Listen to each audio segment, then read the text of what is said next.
So here is my 58 Edsel Pacer Convertible. I'm 80 years old, and you might ask, why are you buying cars like this at 80 years old? Well, I've wanted one since 1963. Why 1963? Well, in 63 I graduated from high school. I was scheduled to get married 2 weeks after I graduated, and I didn't own a car. So I had a friend that had a 58 Edsel convertible Pacer. It was coral with the scallop was kind of a gray, and I bought it from him for $600. There goes Miss Kitty. And my dad had to go on a note because I was just 18 years old, and the payments were $24 a month. So got married, and about 2-3 months after we were married, realized that my wife was pregnant. I was already having trouble making ends meet. So I let a friend have it to take up payments. He was a hot rodder.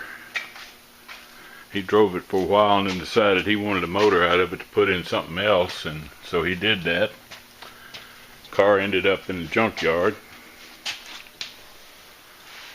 and later on the junkyard owner said somebody came down from up north and bought what was left of it, and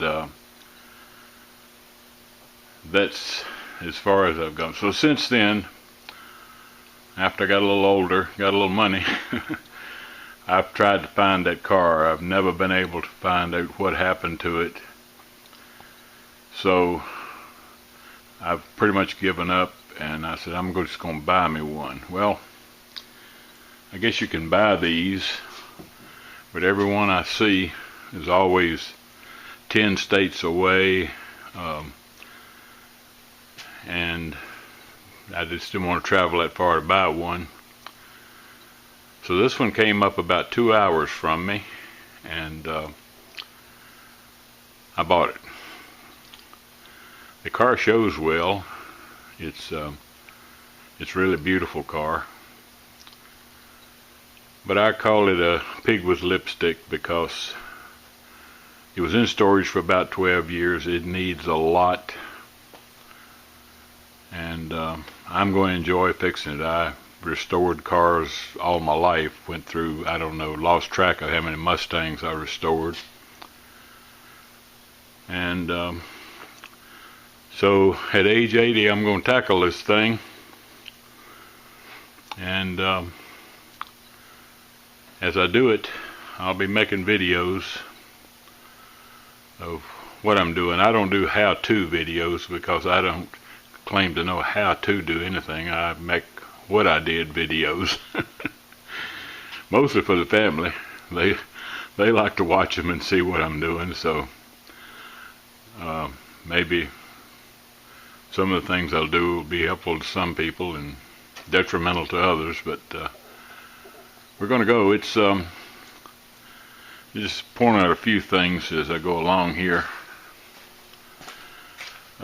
This hood will latch. It wouldn't when I got it, and I've already fixed that, but I've got a trickle charger on it, so I don't shut it all the way, but I'll be doing a video on what I did to fix that hood latch.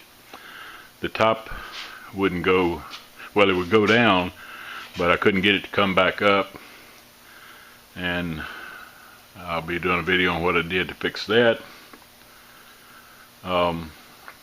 Inside of the car is really nice. The man that had this car, it was his dad's car. His dad died 12 years ago. That's the reason it's pretty much been in storage since then. But his dad actually bought the car in terrible shape, I think, and he restored it. And these seat covers, I think, are reproduction seat covers that he put on back in the 70s and 80s. They're still in very good shape. The red has faded a lot, but no tears, no wear. Inside of it's really in good shape. Whoever painted this dash and steering wheel and all did a terrible job. It's just full of orange peel, runs, too thick, pretty color, but all that dash needs to be redone. Compass works, fuel gauge works, clock does not work. All of that heating, cooling thing over there, none of that works. The vacuum lines are all unhooked. The vacuum lines are brittle and break when you touch them. It does have a town and country radio, which does not work. A lot of little things to fix. The top needs to be replaced. It's shrunk over the years.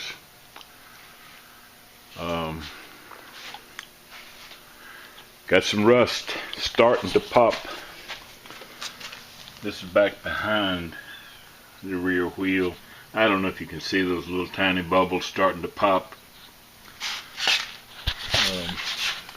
This is the worst one right here in front of the rear wheel, but you can see the little pops coming out there.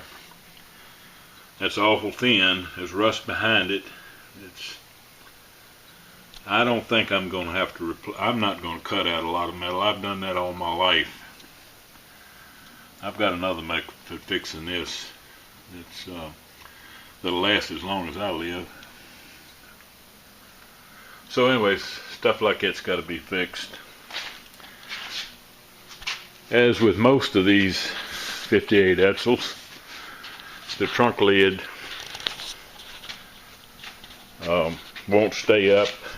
The torsion bars don't work, and it's extremely, I can hardly lift it. And we all know what that is. Those pot metal pieces they put in those hinges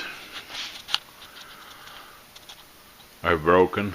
I've already got a set of the reproduction ones that needs to be put in. The engine compartment is totally original.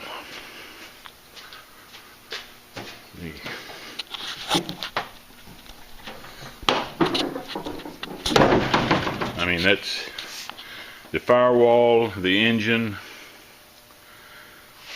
is all the original paint. It's never been cleaned up, it's never been painted. You can see here all of the vacuum lines, and here's a whole bundle of vacuum lines here that have been unhooked. They're brittle. All that's got to be redone.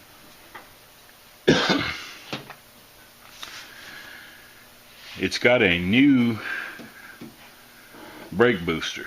I mean, you can look at that and see that gasket still looks new. The whole system looks new. But I don't know how long it's been on there. This may have been put on by his dad over 12 years ago. And it's been sitting ever since.